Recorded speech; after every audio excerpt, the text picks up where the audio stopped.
Ừ thì đừng Thằng chi nó không biết phải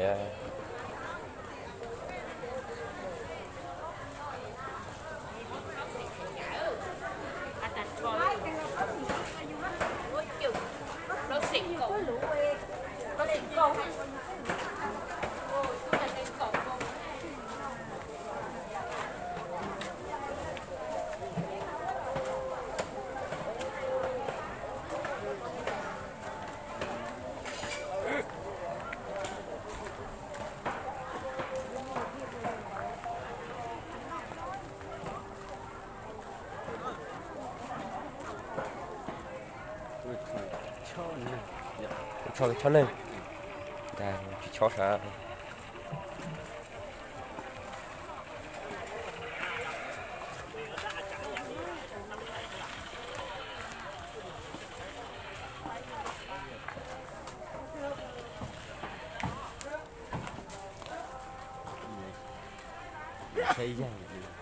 xây dây ở đây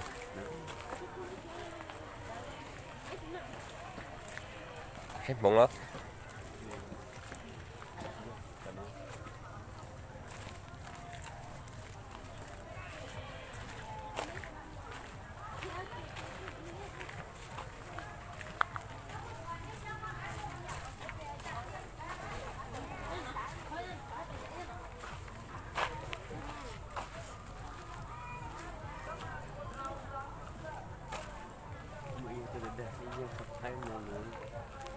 bỏ đấy là bỏ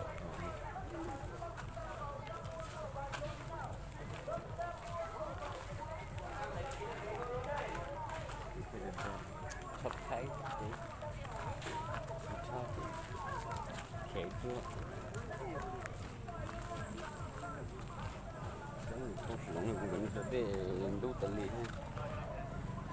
xây lửa chủ yếu giá trị thì chỉ xẻ theo cơ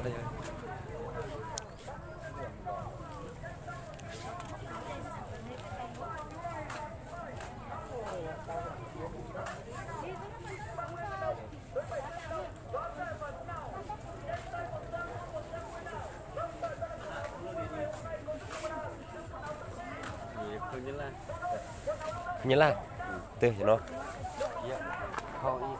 cho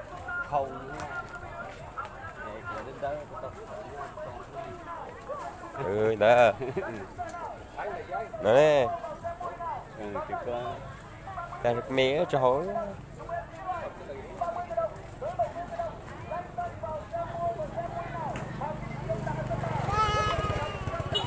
ô chị thấy à sẽ chụp đúng không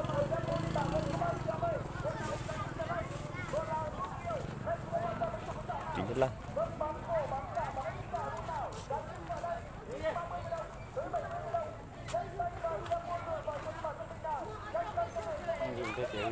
kiểu như là hồng biển này đã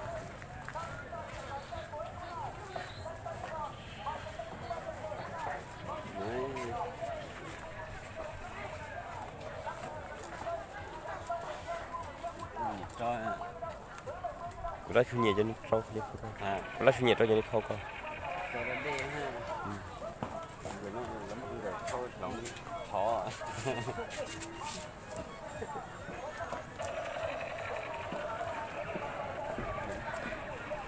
thôi nó ra là nó cái cũ này cái nó đen chỉnh tú tự đi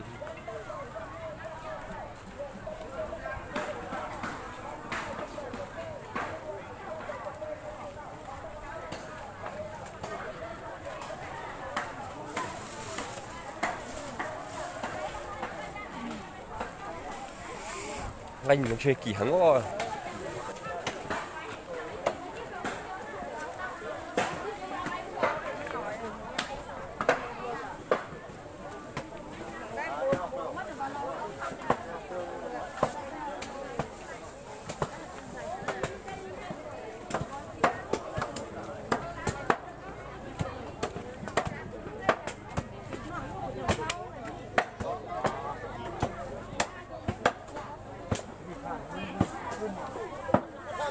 tay thôi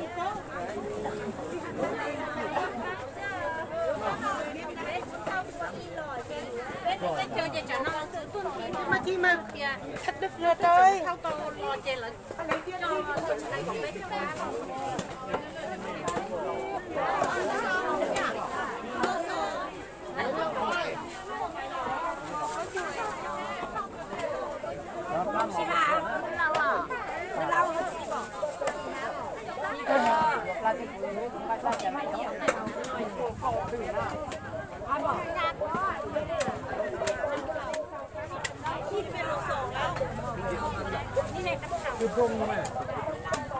phải ngay đi Đây đi.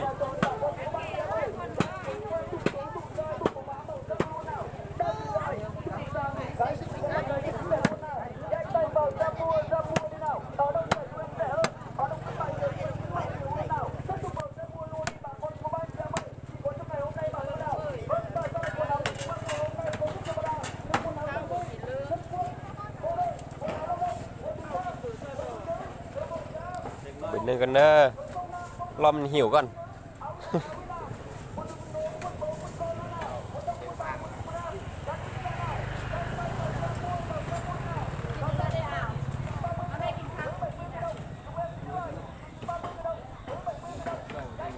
Ô, này phải cắt tiền rồi.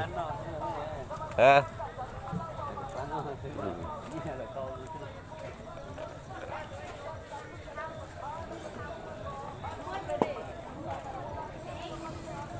Ta sẽ chọn gặp ta sao?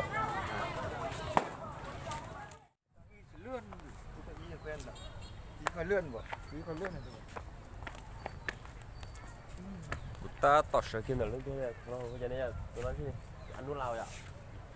Ta tỏ sở là ăn nuốt lao. Sao nó đó tí chỉ một tí nhá là nữa. Ý mình phải cho nó của cho bé một xanh nhá là tới trời.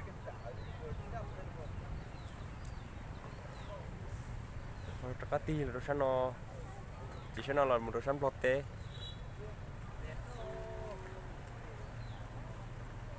Ô nương tôi cắt tala lạt chỉ té nó mà trong tay nữa. Lu tala lạt mình nhớ được sắp bị nó.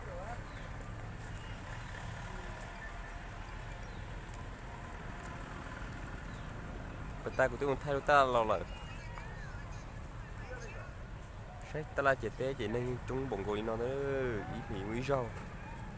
Giờ thì chụp bỏ nó họ thở ra lúc gì thì chụp bỏ nó họ nên nó sai theo đấy